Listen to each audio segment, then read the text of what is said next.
Welcome to the Wonder of Woo podcast, where we highlight how businesses can scale profitably by serving others well.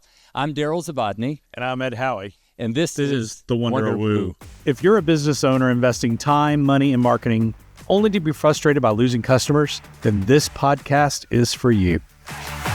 Ed, every time we do this, we kind of level set and talk about that, serving others well doesn't just feel good. It's actually really good for, it's really good for business. It's good for business. It's good for life, actually. Right. Yeah. So, the name of the podcast, of course, is the Wonder of Woo, and we always just kind of level set, for every the benefit time. of our That's community. right. If you're new with us, what is Woo, just at a very high level? For sure, Daryl. Woo stands for winning others over and over. It's got 3 O's.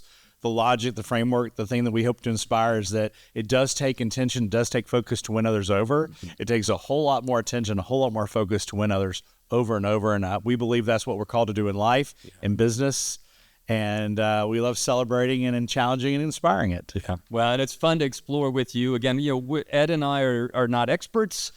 We're practitioners, right? That's right. We do think we have something to share, through this podcast, and we're fellow journeyers in this. And today's topic is one that I think we're gonna have a lot of fun exploring. No doubt. It's not political, it's not religion, but it probably is controversial. Right. It's absolutely. And so the title of today's podcast is Today's Tipping Culture Helpful? Is today's tipping culture helpful? And obviously, we're doing this. As we sat down here, we said, man, there's the tip requested for here or there or there. That's so right. Really, let's kind of frame it at a very high level. What we're really talking about is tipping culture as it relates to the customer, the employee, and the business. So which way do you want to tackle those, or how do you want to begin to tackle? Well, I think one thing we could do real quickly is let's just kind of take a little bit of context to the conversation of tipping. Sure. Okay, so I keep remembering we are not the same age, close generation. Close. Yeah. But how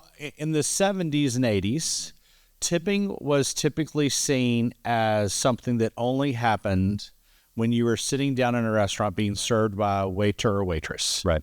And my understanding is that was partially formulated from the standpoint of that waiters and waitresses still today can be earn a lower minimum wage. There's a requirement based on tips getting to the federal minimum wage or higher. But back in the olden days, it was typically in a restaurant with service, and like 15% was if they really did a great job. And before credit cards, it was a cash decision. Yeah. And it was typically left on the table and then you walked away. Right. Is that how you remember it? Totally. Yeah. Yep. Now, there were tipping for other services. So like if you're at a hotel with a bellhop or that kind of thing. But it was really kind of, in my remembrance, it was more of in a restaurant experience or like in lodging. Right. Now, my mom went to the same hairdresser all her life. Yep. And I know she wrote a check, but I didn't know if she tipped her hairdresser. I don't know. Yeah. Is that kind of how you remember context from where it was? Yeah, and Maybe not that far back, but close. Well, yeah, it was close. Yeah, close. Certainly, I remember. I was telling you, I remember having a discussion with a friend because I was waiting tables. Okay. $2.13 an hour. Where were you waiting tables? Applebee's neighborhood grill and bar. Applebee's, baby. Yeah, Applebee's. Potato skins. That's right. Now you get a tip for potato skins. Yeah. I was at Applebee's neighborhood grill and bar making $2.13 an hour. And my buddy, I remember him saying, "Why do I need to pay you, Daryl? That's the restaurant's job." And so it started getting into this conversation. Your buddy was like 17? Yeah, he was maybe a few years older. Okay. Yeah, it was a good intellectual. Was this Applebee's in Chapel Hill? No, it was in Charlotte, just No at way. the border. That's awesome. Okay, sorry, we digress. It was by Carolina Place Mall. Yeah, exactly, yeah. But, Andy, I remember Andy Coleman, if you're listening, thank you for this conversation. I do remember it.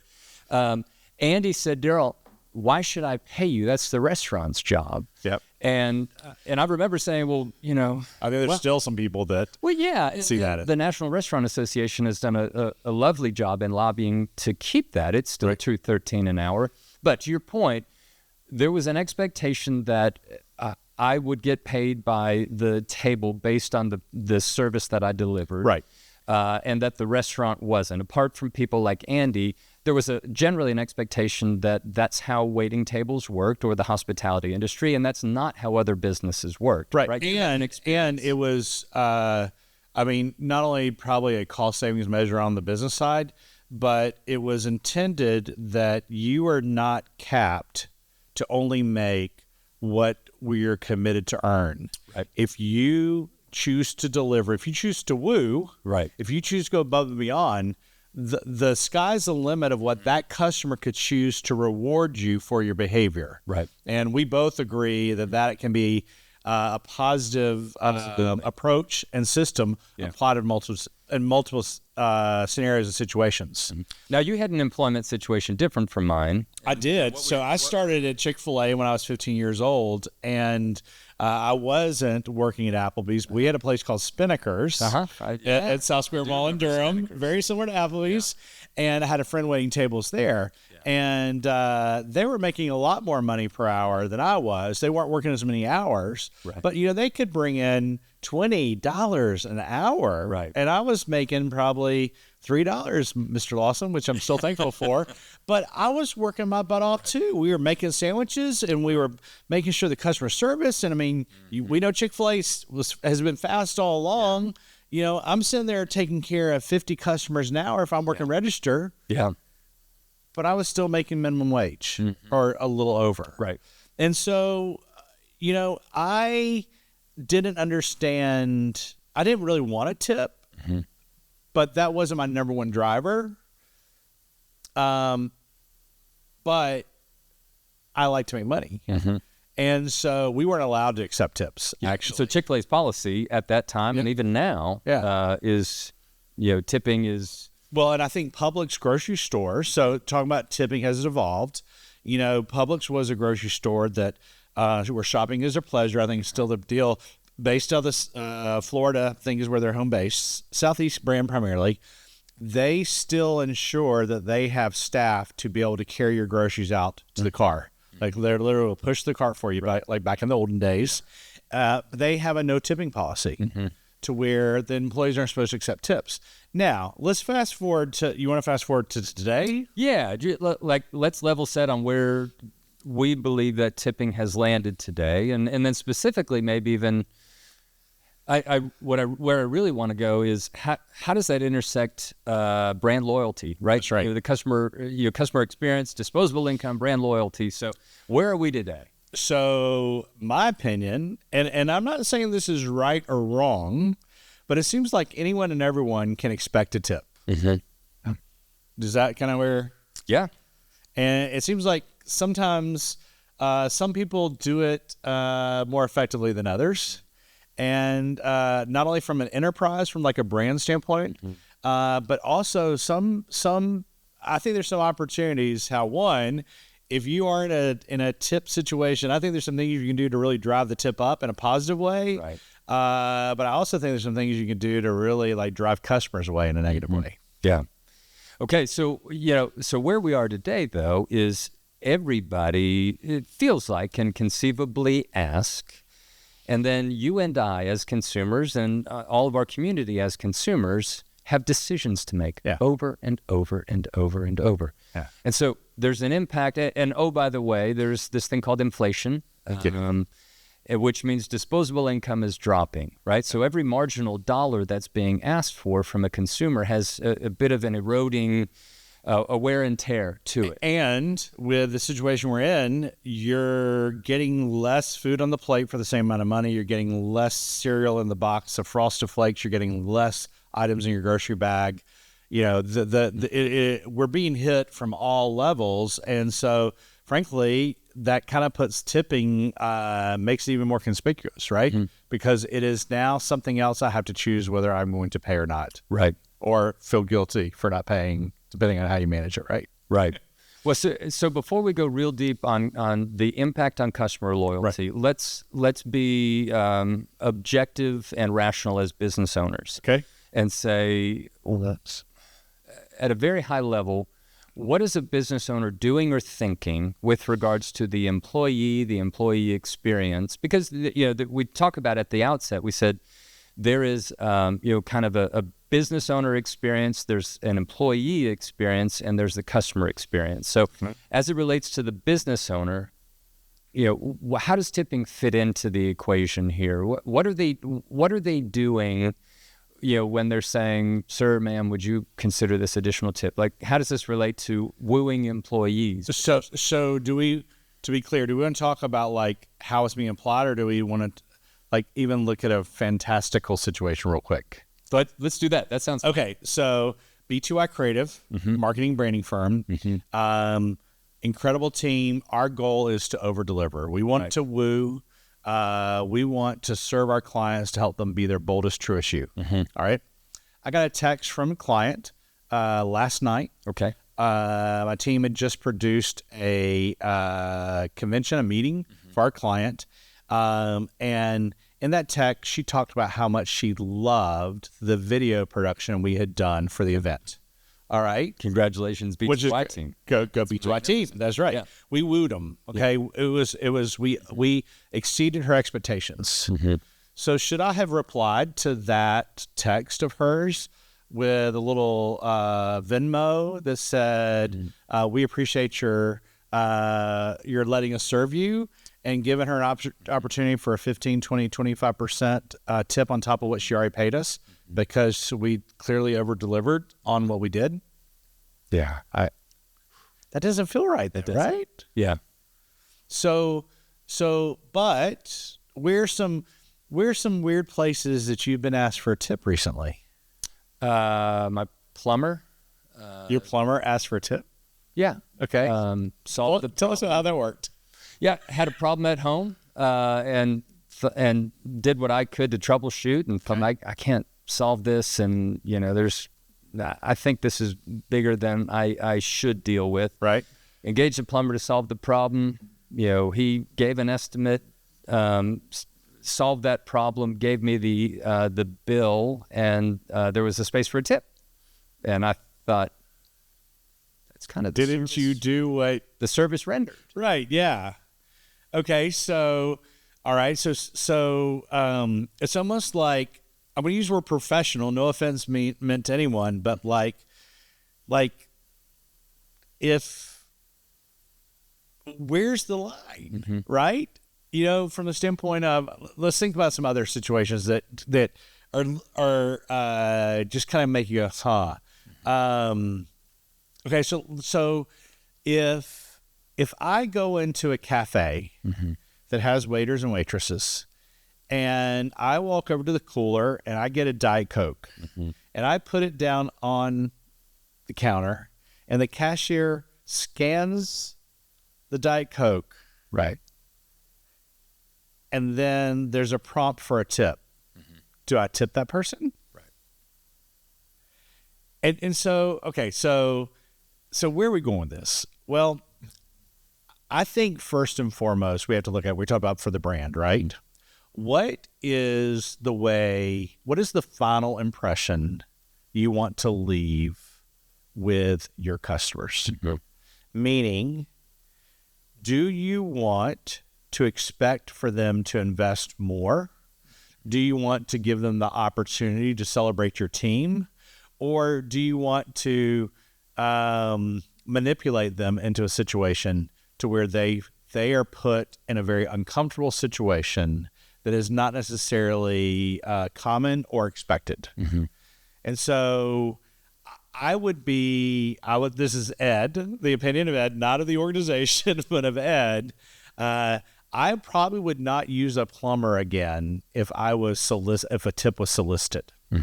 Would you want to use that plumber again? Perhaps not. Okay. Yeah. I mean, what do you do? Like, I mean, let's say it's a $500 repair. Let's say it's a $3,000 repair. What do you do? What's the going rate for tipping a plumber? Is it 10%, 15, 20? Okay. So one thing would be is think about how it really fits into your customer's expectation. Would you agree with that? I would. Yeah. Yeah. I would also say, I would think about, from a brand standpoint, I would think about for my business or your business, so what we're talking about is not today's transaction, right? This is about the future of the lifelong relationship. Right. That's right. And so, and I think this is where I want to be fair to employers to say, I get it. This is a way to employers or employees? To employers, because it's a way for the employer to retain an employee. Right. Right. It's a way to say, I want to give a little something extra, kind of through you. But it's a retention tool, right? And so I get it. I understand why it exists, particularly if you have employees and there's an opportunity for that employee to make more money at your business than at somebody else's business. And again, from an employee standpoint, and from in a service industry job, a direct service industry job, which whatever that is today.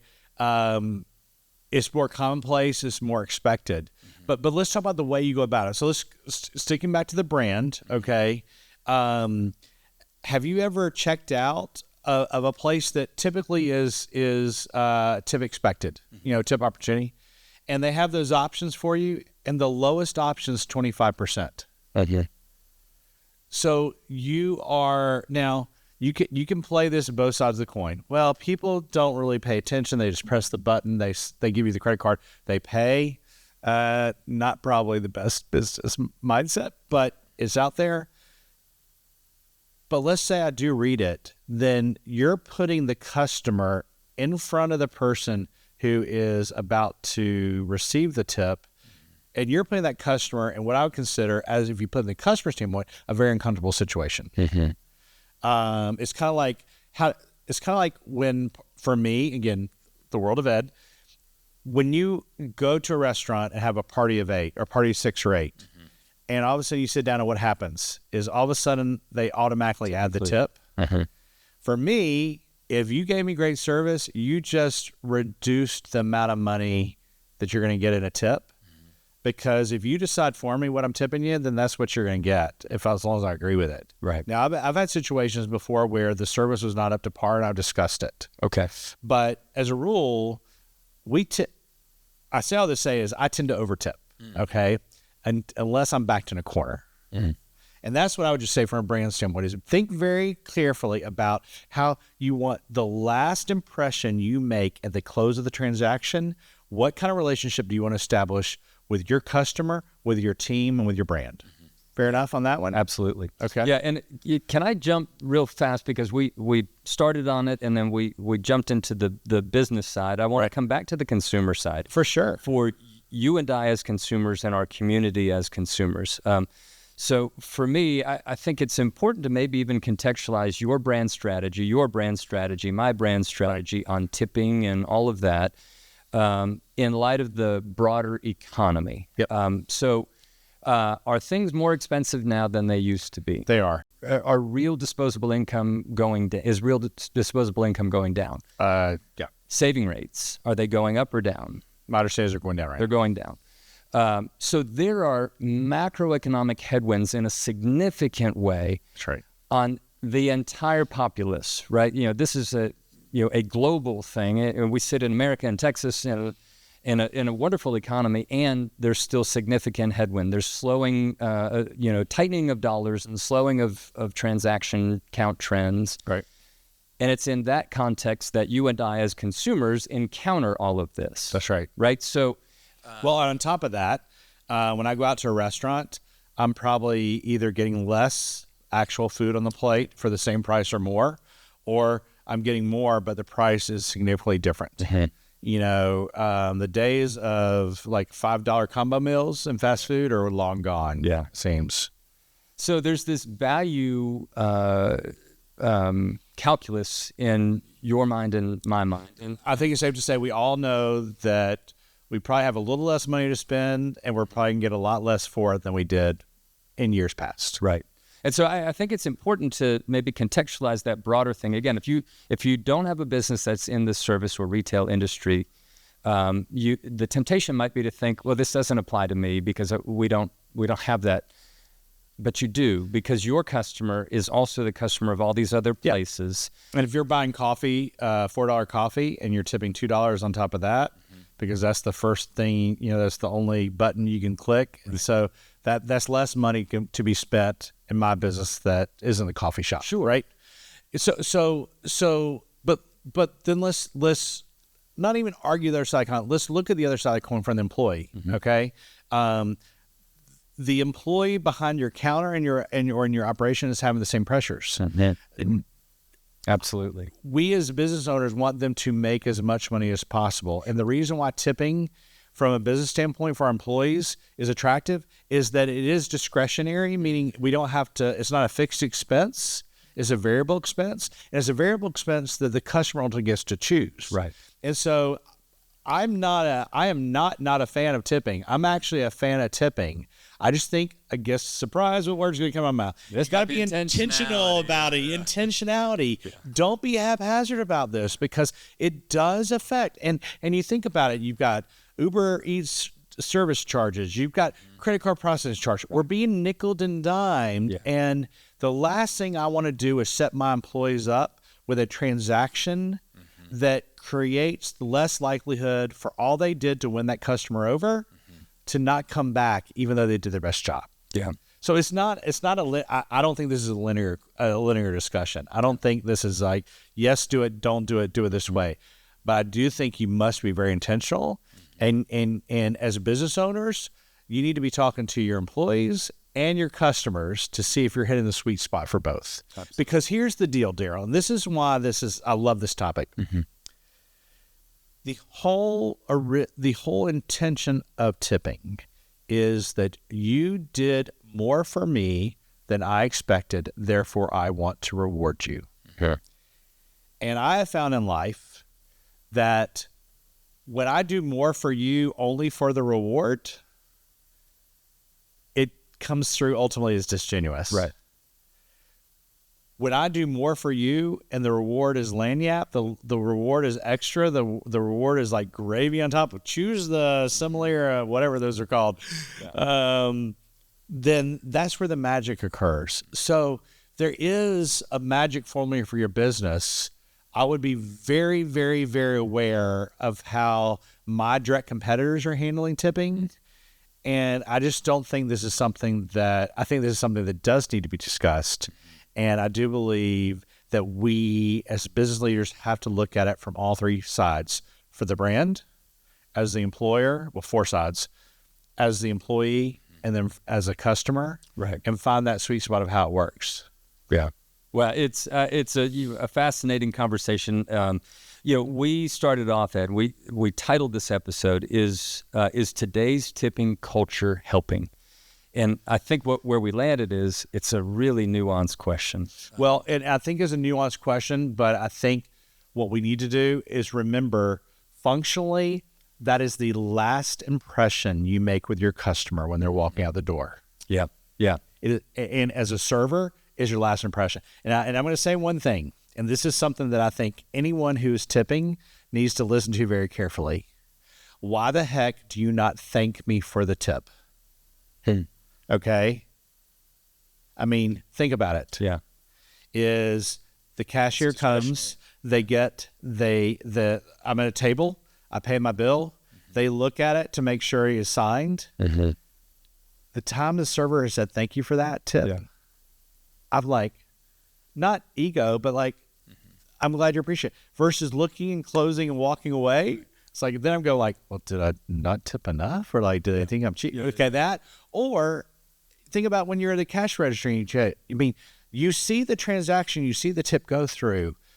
Don't forget the thank you. It's like we don't want to talk about it, but man, if I'm a server, I'm going for the biggest tip possible. I'm going to thank you and I'm going to invite you back. Yeah, yeah.